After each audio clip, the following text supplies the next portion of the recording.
Yeah, well, my career started with, I played juniors at McKinnon Demons up till under 15. Then I moved over to Oakley in the under 17s. I knew a lot of people there, and one of the reasons I went to Oakley, I was hoping to get an invite down to Melbourne under 19 training, because in those days it was zones.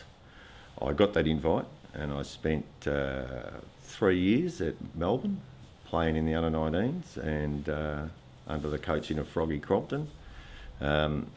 When I was just about done at Melbourne, I had played under 17s at Oakley, and my under 19 coach, Neil Crompton, had taken up the senior job at Oakley. So the convenience was I knew people there and Froggy wanted me to play there, so I went to Oakley in 1978 when I'd left Melbourne. I played that season there. At the start of the season I got a job at Telstra. It was a training course. I had to go to Bendigo for 6 months, so I wasn't exactly a finely tuned athlete at that stage. I was, imagine there was 40 of us up in Bendigo Monday to Friday, living in caravans, etc. So we did have a pretty good social time. So I came down, I ended up playing about after the first 6 games in the seniors, I think I was playing seconds, which I accepted because I wasn't really ready to play seniors at that stage. But we went on and won Oakley Seconds won the grand final against Camberwell.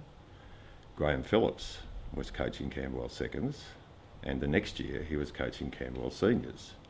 So Graham Phillips was impressed with my football, even as unfit as I was. He knew I could get fit the next year, and he invited me to come to Camberwell Football Club in 1979. I went to Camberwell Football Club in 1979. I was that fortunate that I did, because we won the flag in my first year. In 81 we won the flag again. Well, 80 obviously we went up and came back down. In 81 we won the flag again, and I played there for another 4 years. I think I finished with the club in 1985. It was a controversial circumstances, because we were struggling pretty big then. A lot of players were leaving because of money issues, etc. It was also one of the greatest parts of the at the club, because we consolidated halfway through the year and won 2 or 3 games under great duress. Anyhow, after I finished at Camberwell in 1986, I went to Surrey Hills Football Club. And in 87 we won a flag there too, in 2nd Division EFL. I played there for a few more years, and that's about it. I retired then, and now I have the pleasure of going to watch my son play with Vermont Football Club every Saturday.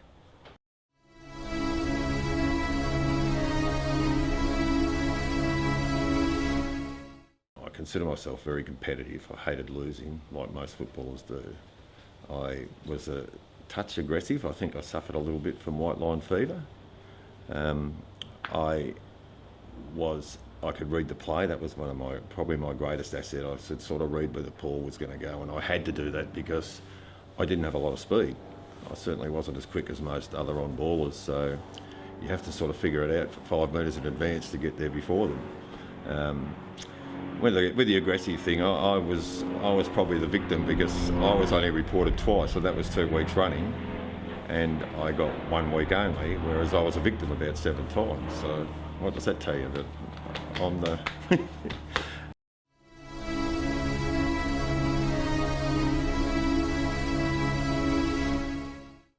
I've always been known as Barney. In fact, most people don't even know my real name is Mark.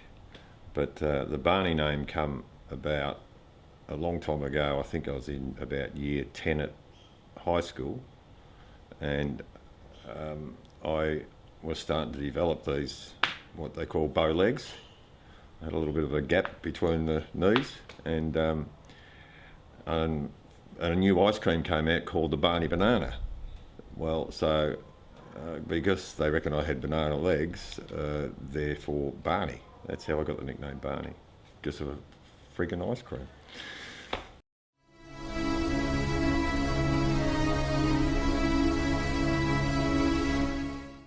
Camberwell Football Club means a lot, obviously. I'm very disappointed that the club had to fold in 1990.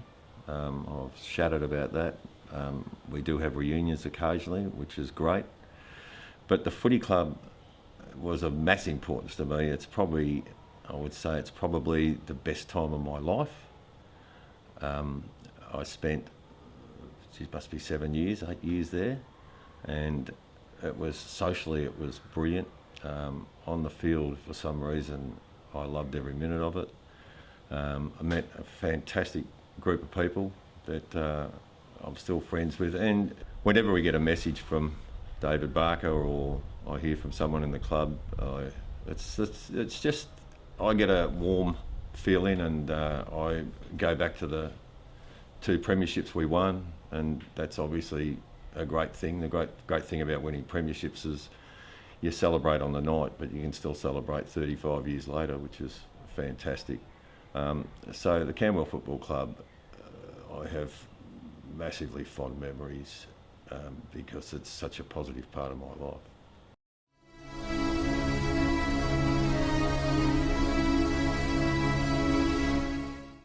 1979, we were playing Oakley. Now, Oakley was the one team that I really, was a grand final, so you can't try any harder anyhow, but I really wanted to play well. And I think in 79 I did okay. I think Scott Cowley kicked 6, and I watched a bit of it on tape some time ago, and I couldn't believe how fast the ball moved. It was going like lightning around the ground. So in 79 I was happy with my performance. I played in the grand final also in 81 against Waverley. I don't think I contributed a great deal. I was just one of the battlers out there. I think I played, I'll give myself probably a 4 out of 10, and the Oakley game I'll probably give myself an 8 out of 10.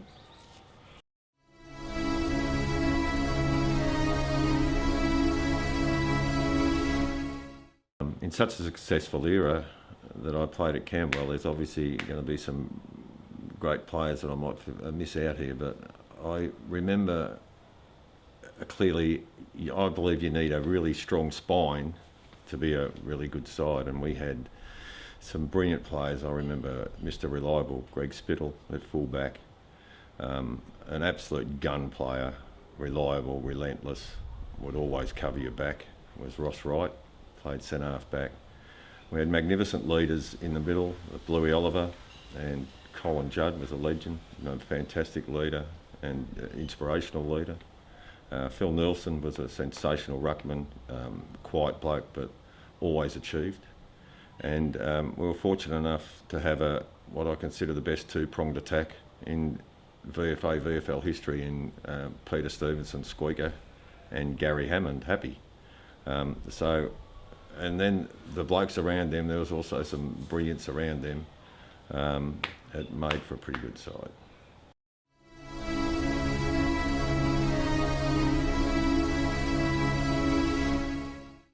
Graham Phillips, the man that got me there, he was a brilliant confidence builder. He made you feel good about yourself. I played better footy because he would be so encouraging.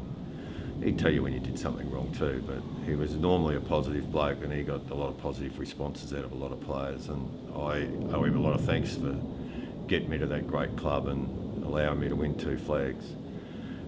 Following Graham was, hang on. After Graham would have been Leon Rice. Yeah. Following Graham in 81, Ricey come along.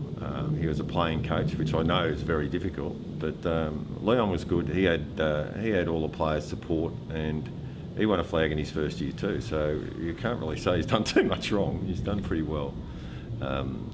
After Ricey, Phil Fryer came for a year.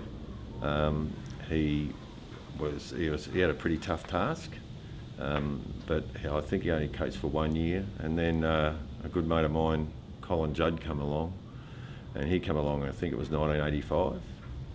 It was a tough gig because halfway through that year, we started all right, but halfway through that year, some players started to walk over money problems. We probably lost 7 or 8 players. I can remember Juddy ringing me up saying, such and such is gone, such and such is gone.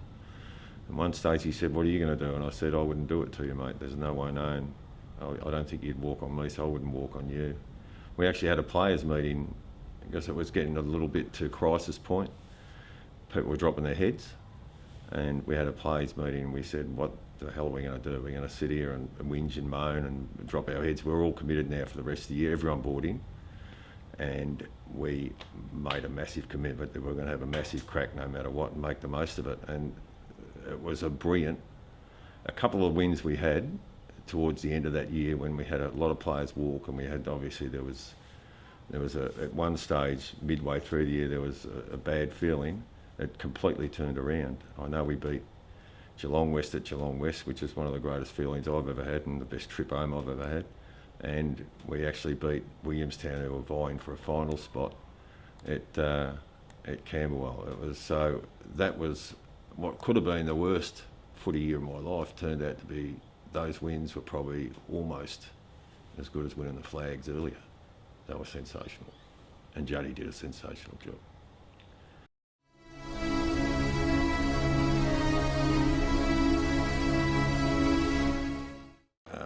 I went to the function back in 2003 and not really expecting to be a member of this elite squad, but it was a fantastic honour. Team of the Century is pretty big when you consider it's over a 100-year period. They picked 25 players. I was a little bit surprised, but I was massively honoured to be on the interchange bench in the Camberwell Team of the Century.